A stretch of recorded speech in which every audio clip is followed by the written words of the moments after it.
Hey, what's going on, guys? Welcome back, Marriage, Money, and Mindset. We're your host. I'm Jared. And I'm Alexis. And welcome back to another episode of Marriage, Money, and Mindset. We come to you every week in regards to marriage, money, and mindset, dropping content on those three topics of discussion.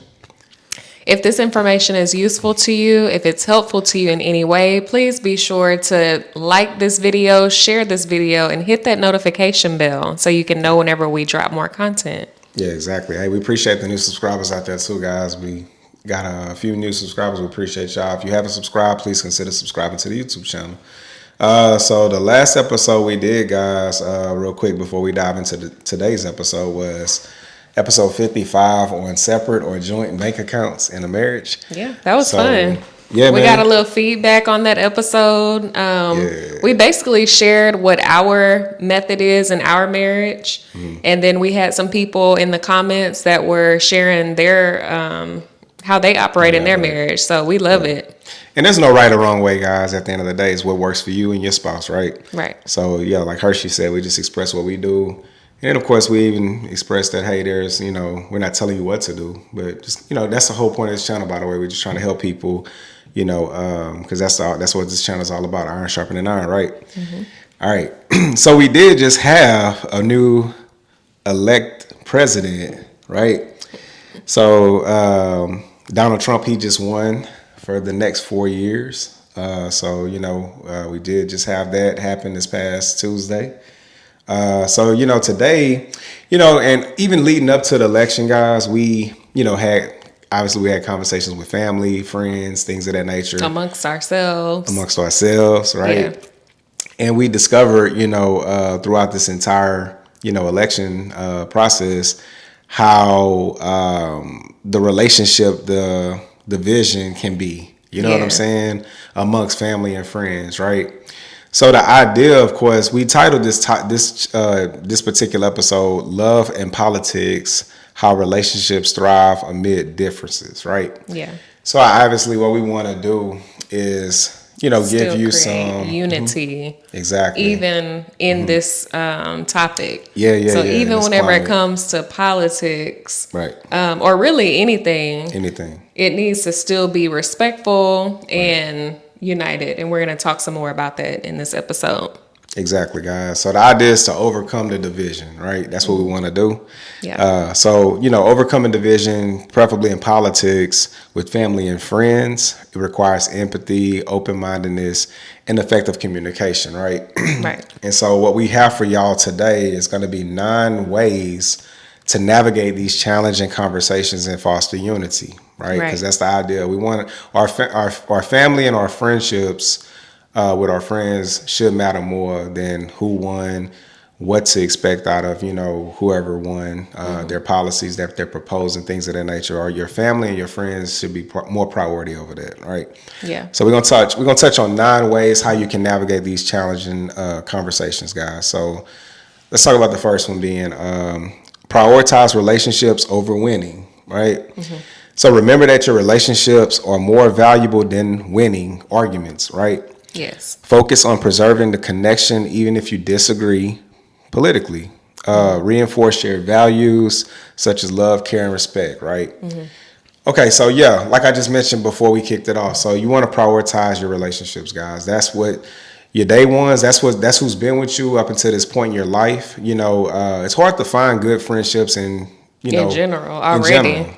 Yeah, exactly. So when you have that, you don't take that for granted, guys. So it's more important than just winning, especially any argument, right? Mm-hmm. And we're going to go into more practices, of course, things that can, help that unity out. But that being the first one, guys, just prioritizing your relationships over winning, right? Yeah. And this point, it kind of reminds me of marriage counseling because it was once said, even with arguments in a relationship or in a marriage.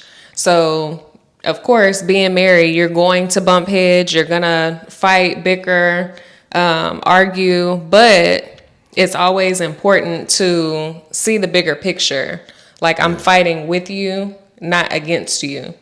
So I want to have empathy with you. All right. So basically, your argument is more it's not as important than the love that you have for that person, the love and respect.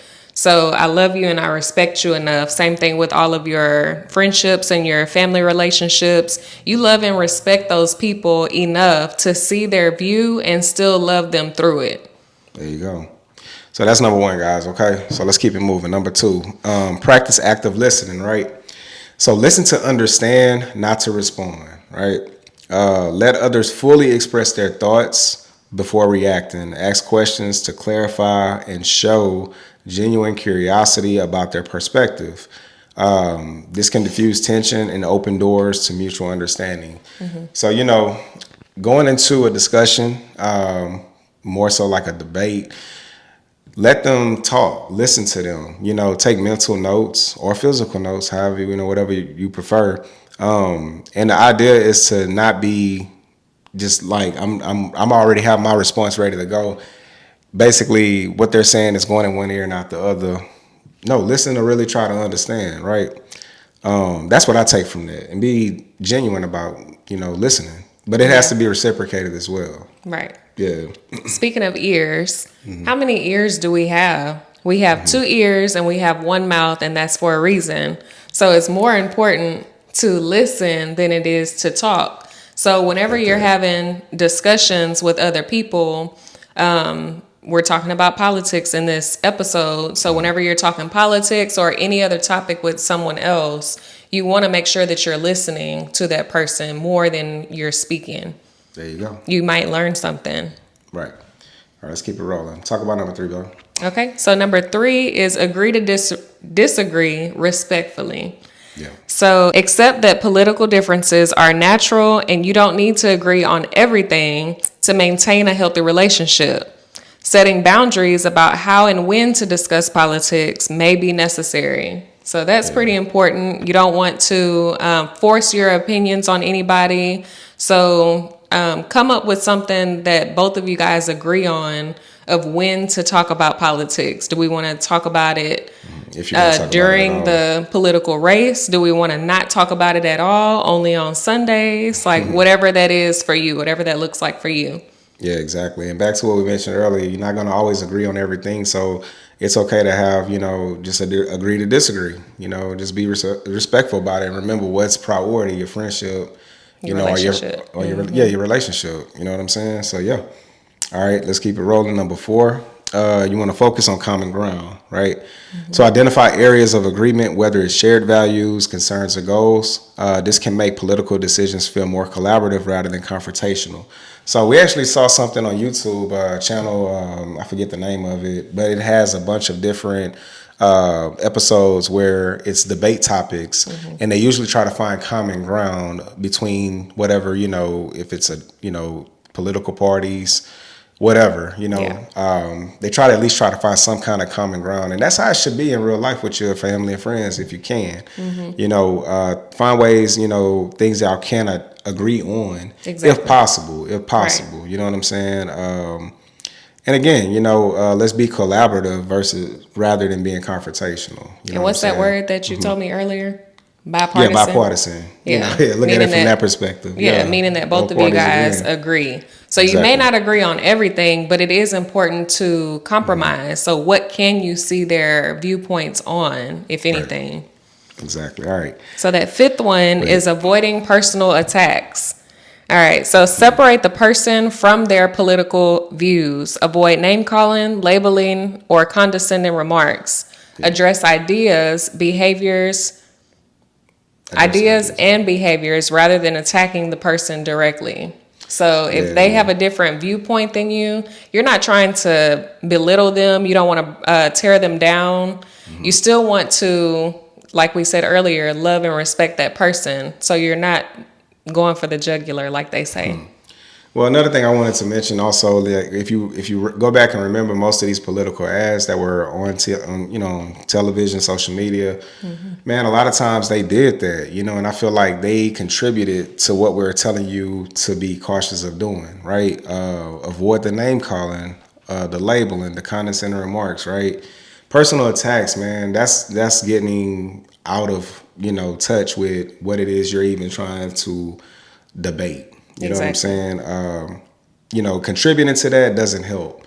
And I think that's something that maybe even the political parties need to work on for future, for future races in the future, right? Because I think when they're doing that, that maybe makes people think it's okay to do, like amongst ourselves. You know what I'm saying? So it's just something to think about, man.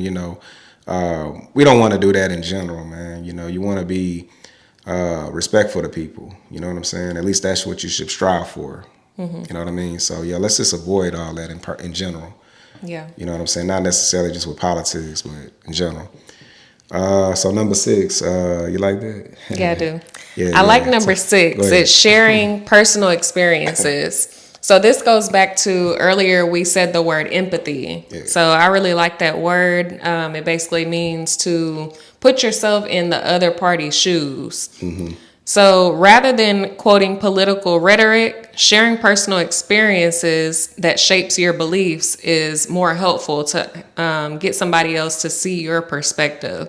Right. Stories tend to resonate more and help others see why you think the way that you think. Yeah, man, we got to recognize, sometimes people go through certain things in life that has their belief system, the way it's structured. Yeah, You know what I'm shapes saying? them. Yeah, it shapes them, so we got to be respectful towards that, We're all unique individuals here. We're all here, we all have a different path in life that we're walking. Right. So, be respectful towards that. You know what I'm saying? And that would be my advice. even days or like the different generations. Yeah. Like my grandmother grew up in a different time era. Right. So their generation. Their experiences are completely different. Yeah, those experiences are different. Yeah. So, of course, naturally, you're going to have differing opinions and walks of life. Right. All right, guys. So number 7. So we got stay informed and nuanced, right? So you want to equip yourself with a deep and understanding of different perspectives, right? Including those you disagree with. So knowing the nuances behind opposing views can foster more thoughtful, balanced discussions. So what I get from this is basically you got to go into, especially when you're talking to someone who's of a different view of yours, go in it with the understanding that y'all's perspectives aren't going to align, but that's okay, right? You want to now also research what it is that they may believe as well. Go and do your own due diligence and research. And then y'all come back and have a conversation about it too. Because a lot of times I think people tell you what it is they research, but they're not telling you what it is they research, if that makes sense. Like they're not telling you how to find it. Well, they may tell you, hey, research this, and then but you may have a different perspective. So also maybe go back and get their perspective, and then you can give your perspective as well. Yeah. You know what I'm saying? They kind of go. All this stuff kind of come in full circle if you realize it. Yeah. You know what I'm saying? That's kind of what I get from it, though. What I get from that, is basically, how can you know what you like or you dislike if you didn't experience it, or if you haven't opened your mind up to learning about the other side? So we're talking about politics. There's typically 2 sides. I know there's more, but if we're just talking about the 2 main sides, I have to educate myself on both sides' views in order to be able to decide, okay, well, I'm more for this side or I'm more for this side. I have to be educated to make an informed decision. Exactly. Okay. All right, man. So let's keep it moving on. Number 8. So engage in compassionate dialogue. Approach discussions with compassion, even when emotions run high. Acknowledge the emotional weight politics can have for others, and validate those feeling without judgment. Exactly. Okay. So what does this mean to you? Compassion is the key word. Yeah, that's an operative word. Yeah, you want to go into this discussion again with an open mind, and you want to be empathetic. So to me, that's like a synonym for empathy is compassion. Right. Just be open-minded. Yeah. And if you feel like emotions are running high, that brings us to our last one, right? Which is number 9. Last but not least. Take a step back. Know when to back. Know when to step back, right? Okay. So sometimes the best way to preserve relationships is to avoid certain topics altogether or take a break from political discussions. So not every issue has to be hashed out, and it's okay to set limits on these conversations, right? So if you realize in the middle of discussing whatever it is, if whether it be politics, religion, whatever the case may be, a conflict, Right. tensions running high, take a step back and let them know, hey, look, man, I want to talk to you about this. I want to have a real, what's Educated conversation about this. or adult conversation, whatever, yeah, with you. But right now may not be the best time, man, because I feel like Your body language is off. Yeah. You all tensed up, Right. and you real you defensive. want to be Like you cautious ready with how to. you say it. Yeah, you know what ready I'm to saying? argue with me? Like, hey, can we revisit this conversation? Just not right now. I don't think it's the best time, but I really do want to have this conversation with you, right? If you willing to, Yeah. you know what I'm saying. Let's do it respectfully. Let's put a pin in it. Yeah, let's put a pin in it. Discuss it at a later date and time, right? Yeah. So all in all, guys, by emphasizing understanding, compassion, and mutual respect, you can help bridge the political divides with family and friends while maintaining healthy, supportive relationships, right? So that's just, that's the kind of what's in the air right now, man. We just wanted to, kind of hit y'all with this, Right. At the end of the day, guys, another thing I want to stress real quick, man, look, I always tell people, look for opportunities. Anytime something may not go your way, there's always opportunities somewhere in that lies in there, right? Because at the end of the day, here's the thing, whether or not you are happy about what's going to happen or who's going to be in office, even your local offices, right? Not just the national, the presidential, whatever. Try to figure out how you can make the best of it. Because it is what it is at this point. The next 4 years is going to be the next 4 years, whether you like it or not, right? My advice would be, how do I make the best out of these next 4 years? So don't be someone who's a victim to the next 4 years. Be someone who benefits. Find ways you can benefit. And you should be doing that regardless. You know what I'm saying? Just in life in general, man. Right. That's how I feel. Just regardless of politics, I'm always striving to be better than I was yesterday. Yeah. Yeah, we all have that opportunity to do that. We all do, by the way. Especially if you're in America, man. That's why everybody want to come here. You know what I'm saying? Exactly. So we can't that's help kinda, the cards that we're dealt. We just have to do what's best in the situation that we're given. Yeah, exactly right. So yeah, man. So hopefully, if you got beef, if you do have beef with a family or a friend, family member or a friend, hey man, y'all share this video with each other. Y'all talk about it, man. Y'all work it out, man. Because at the end of the day, your family and your friends is what ultimately matters, man. You want to keep those relationships solid. You know what I'm saying? If somebody fall off, y'all get back on track, man. Make that, bring that unity back together. You know what I'm saying? So that's all we wanted to really just hit y'all with today. We just had to talk about the elephant in the room. There you go. So, well, hey, man, again, guys, we appreciate y'all tuning in. Like, share, subscribe to the channel if you haven't again. Y'all come back. We're going to be dropping content every week. You know what I'm saying? So until next week, y'all take care and have a great week. Peace.